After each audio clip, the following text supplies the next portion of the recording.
Sim. Então eu comecei a produzir artigos no Jus Brasil para isso. Por quê? Na hora que eu fazia atendimento, cara, mas você entende de concurso público? Você sabe explicar essa questão do cadastro de reserva? Você sabe, já teve alguma causa nesse sentido? Eu falei, nossa, tá chegando tanta causa aqui no escritório que eu até escrevi um artigo para meus clientes. Tipo assim, aí o cara olha, nossa, esse cara entende, porque antes de eu falar com ele, ele já tinha falado sobre o assunto. E aí teve um belo dia que, pegando o fio da meada, eu escrevi um artigo sobre, se eu não me engano, o tempo de descanso de quem trabalha em pé. Por a forma aleatória, eu vi, achei legal e fui escrever sobre isso. De repente, tava com meu telefone. Tô com meu telefone, DDD 61, na época não tinha clientes igual eu tenho hoje, que eu estranhei, né? Aí falou, doutor Sérgio? Eu falei, aqui é da Secretaria do STF, a gente viu o seu artigo no Jus Brasil, queria saber se o senhor quer dar uma entrevista agora às 16 horas para a Rádio Justiça. É como mesmo? Você tá falando? Aí que eu fui descobrir que tinha uma newsletter no Jus Brasil, que esse artigo tinha saído ali na primeira posição e muita gente teve acesso e dei a entrevista. E aí caiu minha ficha. Eu falei, caramba, olha aonde que eu posso chegar através da produção de conteúdo escrito.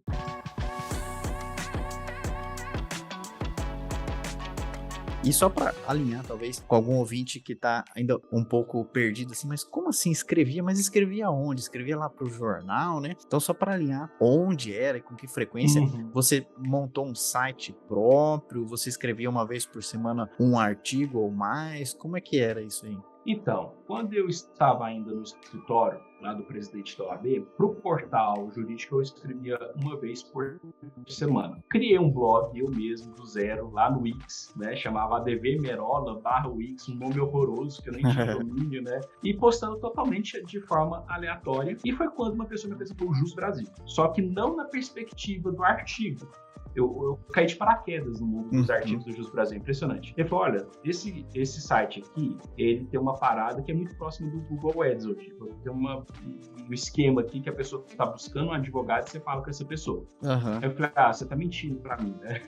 E ele falou, não, olha aí. Como ele era uma pessoa muito introspectiva, eu sempre fui um cara mais sociável, então tenta fechar com algum cliente. E aí tinha que pôr o crédito. Na época, acho que o crédito mínimo era R$50, não vou lembrar. Eu falei, olha, se não der certo, você vai pagar o dobro em caixa de cerveja. Eu falei, não, beleza. E aí eu coloquei os R$50 e comecei a conversar com o pessoal, né? E deu pra falar com muita gente na época, com aquele valor. E eu me lembro que eu fechei com um cara do Rio de Janeiro, que ele tinha prestado concurso, se eu não me engano, da Marinha ou do Exército, não vou lembrar. Mas qual que foi o grande lance? Lá tem uma fase, depois que você faz a prova escrita, você vai para o exame de saúde. Nesse exame de saúde, eliminaram ele porque ele tinha um dente a menos. Nossa, coisa das mais absurdas, né? Eu falei, cara, não pode. Fechei com ele pagou os horários iniciais, tipo, pouquinho, sei lá, 3 de R$500 e inicial, né? Entrei com mandado de segurança, consegui eliminar e ele foi pro TAF. Teste de aptidão física. O cara foi tão azarado que no teste de aptidão física ele tava fazendo a barra e deslocou o ombro.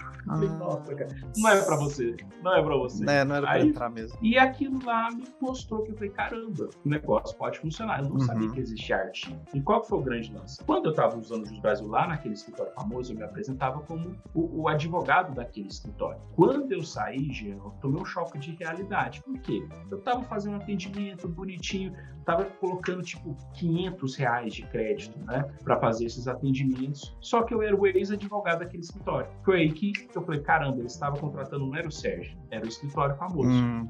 Né? Eu tava fechando bem e tal, não sei o que, isso que me motivou bastante a seguir minha carreira. E quando eu li aquele livro, exatamente, lembrei o nome do livro, Negócios Digitais. Quando eu li esse livro, Negócios Digitais, capa vermelha, o capítulo da autoridade, aí tava falando da produção de conteúdo. Aquilo lá me deu start, falei, já sei. As dúvidas que eu mais tenho aqui no Jus Brasil, eu vou escrever sobre elas. Por quê? A hora que a pessoa perguntar se as pessoas têm desconfiança na internet, né? Se você é referência, se você sabe tudo. E a hora que eles me perguntarem sobre o assunto, eu mando um artigo.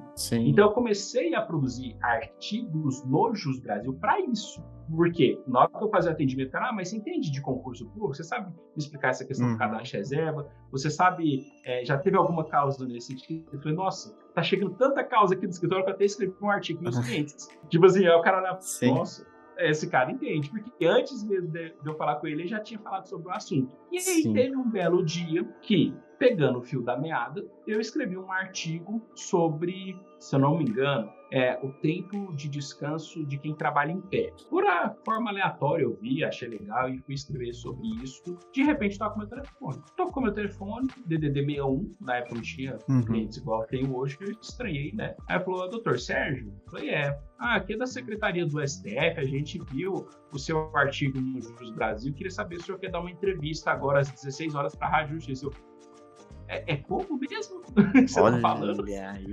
Aí que eu fui descobrir que tinha uma newsletter no Jus Brasil, que esse artigo tinha saído ali na primeira posição, e muita gente teve acesso e dei a entrevista. E aí caiu minha ficha. Eu falei, caramba, olha aonde que eu posso chegar através da produção de conteúdo escrito, dos artigos com foco no cliente. Eu sempre, mesmo antes de estudar copy, eu já tinha essa percepção que o artigo, da forma como os advogados escrevem para o portal jurídico, para o Migalhas, para o Conjur, ele não faria sentido para o meu cliente. Sim. Então eu sempre tive essa preocupação, ainda que de forma involuntária, né, e não técnica, mas eu sempre me preocupei de escrever de uma forma acessível ao meu cliente. Sim. E aí eu comecei a ver o resultado disso e caiu a minha ficha quando eu recebi essa ligação do STF.